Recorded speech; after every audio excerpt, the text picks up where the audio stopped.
What is ME/CFS? Here's one definition.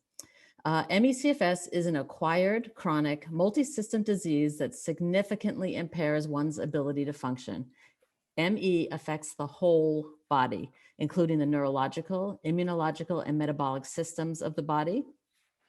All of this brings on an energy production impairment so severe that sometimes the person who has the disease can't engage in ordinary tasks, such as brushing your teeth or talking on the phone.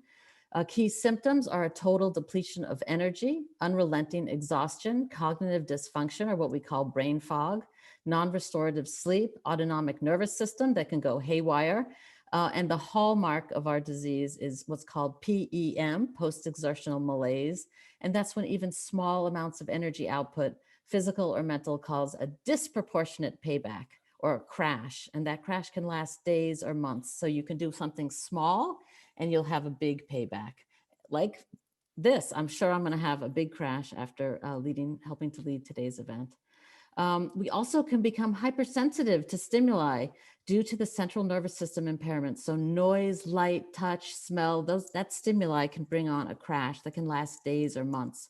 The cause of the disease is unknown, but in most cases, an infection brings it on. So 80% of people with ME/CFS got that diagnosis after getting a viral or bacterial infection, and then they never returned to full health. In fact, that's what happened to me. I got mononucleosis from the Epstein-Barr virus. I was so weak, I could barely stand up. And decades later, I'm still tethered to my bed. I'm in bed or near my bed much of the time. And this brings us to the coronavirus. About 10 to 30% of people who are getting the virus called the coronavirus, even mild COVID, some of them are not getting better. And they're calling themselves long haulers, and they're living with long COVID.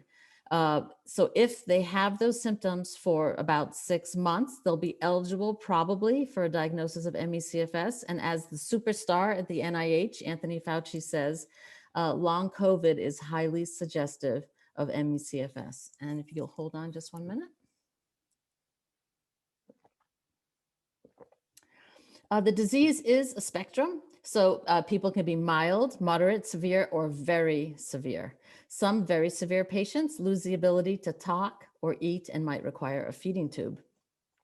Our numbers, there are up to 2.5 million of us in the US and likely over 24 million around the globe. 75% of us are women and 70% of us are too sick to work.